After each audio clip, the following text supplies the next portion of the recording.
Hello everyone, it's Teacher Dara. Welcome back to my channel. If you're new here, welcome. My name is Teacher Dara and I'm the founder and ESL teacher to Applied ESL. Applied ESL is an online English tutoring service with a creative approach where I help adult learners build their confidence while practicing and improving their English speaking skills. Welcome, welcome. In this video, I want to talk about the importance of teachers supporting teachers. Now, I did record a video about this topic, a few months back, but for some reason I didn't like the way it came out, so I decided to redo it. Plus, I think it's fair to say I truly look like a teacher today, yes? So, let's get started. The importance of teachers supporting teachers. This is a topic that I don't think is being talked about enough. And of course, as many of you know, as Teacher Dara, I love to express myself and I love to talk about all things English, and I love to help my students learn English, but I also love to help my teachers out there because a lot of us do not get the support from each other like we deserve. So I'm here to help with that. Teachers supporting teachers is so very important. Now, let me just say right now, this can be very challenging depending on your workplace, depending on who you are and who you are working with. Let me explain. I'm going to use myself as an example. I'm a very bubbly, colorful, happy teacher, but there are some teachers who don't like personalities like mine. They're a little more quiet, maybe more formal, or they don't like to be around other teachers. They like to be by themselves. And again, your personality is fine. But the problem is when it comes to supporting each other, it's kind of hard to reach out to people like this. Or sometimes people who are like this may not want that support from teachers like me. So you might be experiencing this in your profession. Also, one thing that I have seen a lot, which I personally don't like, there's too much, in my opinion, unnecessary competition in the ESL profession. Now, again, this could be debatable because some people feel healthy competition is always good, but in my opinion, we are educators, we work in education. We are here to teach our students at all levels. So, do we really need to compete with each other? I don't think so, because my style will be different from your style of teaching. The way I approach my students will be different from the way you approach yours. So why do we need to compete and feel like I'm better than you or you're better than me? Who cares? Because when you walk inside of that ESL classroom, the students who are sitting there waiting for you, even if it's on the computer screen, okay, they really don't care about you being better than Miss So-and-so and Mr. So-and-so, or teacher so-and-so or teacher that person. They don't care. They just want to learn English. And I think sometimes teachers lose themselves with that. And let me say now, I've made that mistake too. Sometimes our egos get too big. We feel like, yes, my students love me and I'm doing a great job. And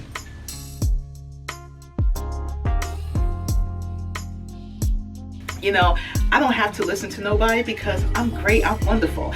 And I've made that mistake as well. The only thing I haven't done, because I personally cannot stand this, is I never allowed that to make me a conceited person. Conceited means when you think you're better than other people. We also have an informal way of saying this, which means snot nose or up nose, when this is what up nose means. It's just an informal way of saying a person who thinks they are better than others. That I didn't do, but I did become too confident and overly confident in my abilities as a teacher. And unfortunately, I started to make very silly mistakes while I was teaching. And the worst feeling in the world is when your own students who love you actually tell you, hey, I don't like the way you're teaching, or you're not doing such a great job, or we don't feel comfortable with. That's what humbles you. That's what reminds you that, hey, I'm not perfect. I'm not better than anyone. I'm a human being. And again, in this profession of education, why are we doing this anyway? Why are we trying so hard to be the best of the best of the best? The students just want to learn. And if they like you, they will listen to you and they will work with you. So let me just say to teachers who feel this need to compete with other teachers, or maybe they made the mistake I've made, their egos got a little too big, don't do it.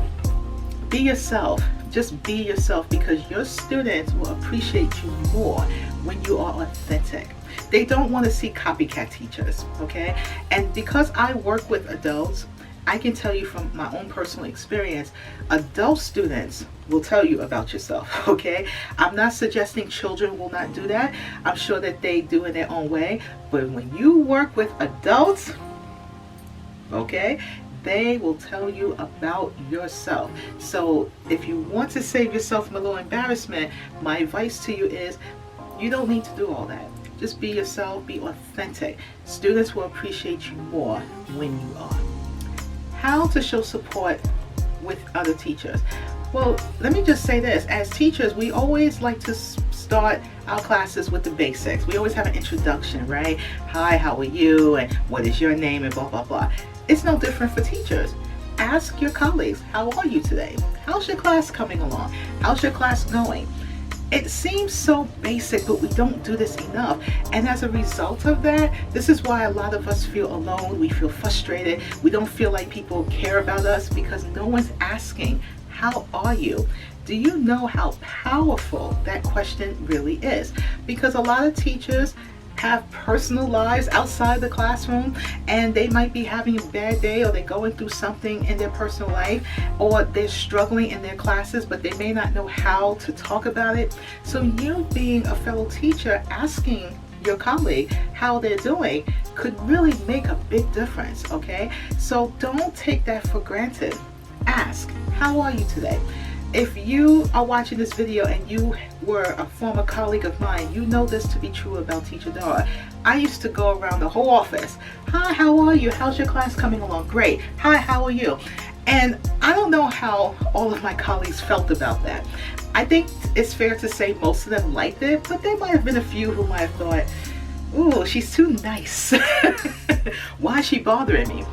It's not that I'm trying to bother anyone. It's just that I want to show that I care, because I would hope someone would do that for me. And because I've had experiences, where I felt alone and I didn't have anyone ask me, how am I doing, or how's your classes? This is in the earlier part of my career. You know, I know what that feels like. It feels lonely, and it sucks. I'll be honest. And so I take my experiences and I try to use that to help me be a better person, be a better teacher, and be a good human to other people. So ask your colleagues how they're doing. Now, because of our current circumstances, and a lot of us are teaching virtually, we are teaching like this. This is even more challenging because you are by yourself. But through the power of social media, you get a chance to talk with fellow teachers on your social media platform, here like on YouTube, Instagram, Facebook, etc.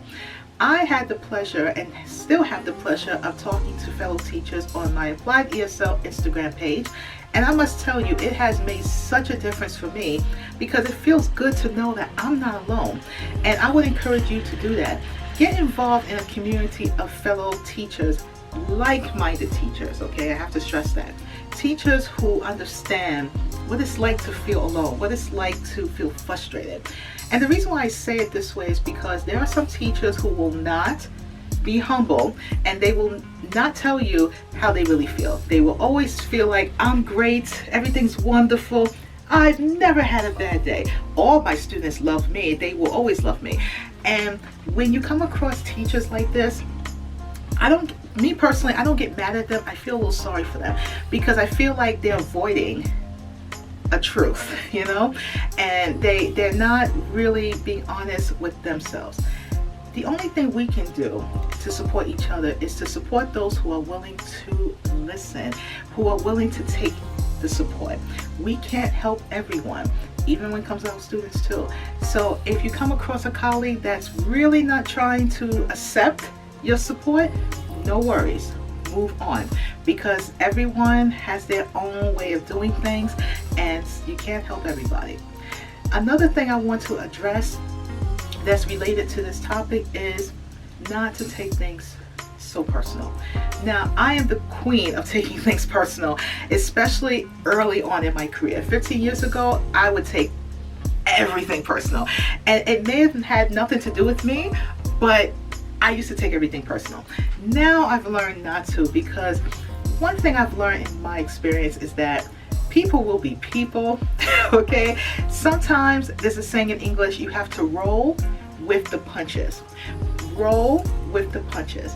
This means you have to know how to navigate through the good things and the bad things. I have to say, not all teachers are good teachers. Yeah, I said it. If you're mad, you're welcome to click off this video. You're welcome to unfollow me. I'm being honest. There are people that I personally work with that I'm scratching my head. And how are you calling yourself a teacher when you are acting, doing, feeling this way? You will come across teachers like that. So again, don't take it personal. If you're working with someone, or you see other teachers who are being rude, disrespectful, mean, prejudiced, racist, it's horrible. Because my first question to people like that is, why are you in a profession that helps people if you don't like people? That's always confusing to me. You don't like people, you don't like working with different types of people, okay? But you want to be an ESL teacher? I'm confused. So again, don't take it personal. Still be your true, authentic self. Don't get involved in trying to change people or to help them to see the light, because some people, and I'm speaking from experience, will never, ever see where you're coming from. They will never listen to you. They don't care. And you know what? That is their right. They don't have to. But your job as teacher, whoever you are, is to focus on your purpose, your why, and the students that you're working with. And that's it. You encourage and help those who are willing to accept the help. And for anyone else who says, leave me alone, leave them alone. Leave them alone. So that's my take on teachers supporting teachers, and I'll end on this note. And again, this is not to be offensive, but this has helped me in the later part of my career. Think of a train. I know I'm from New York City, so I'm thinking my own public transportation, but think of a train. You know how you take a train and it says last stop and the train stops?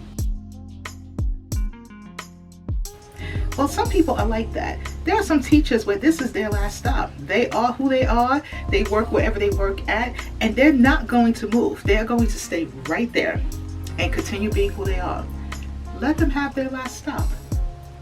If their train stops at wherever and they don't want to keep moving forward, your train will keep moving forward. And that's the train you need to be on. You can't worry about the people who want to just stay in one spot.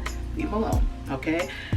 I don't take it personal. If you feel comfortable being the way you are and you just don't want to advance yourself and you don't care, then okay. I have to keep moving forward, and that's the best advice I would give to you. Help those who are willing to accept the help. Show that love and support for those who embrace it. And for everyone else, let them be. And you continue to do and be the best teacher that you are. And I promise you, this will help you to feel more comfortable. It will help you through your journey as an ESL teacher, whether it's in a person classroom or here on the computer or on camera. It would really, really help you in your journey. So that's it. But as teachers, support each other, okay? There's no competition here. There really shouldn't be. It takes all of us teachers to help our students. And once you understand that concept, there's no room for competition. Thank you so much for watching this video today. Always try your best, and I'll see you in the next video. Take care and happy teaching.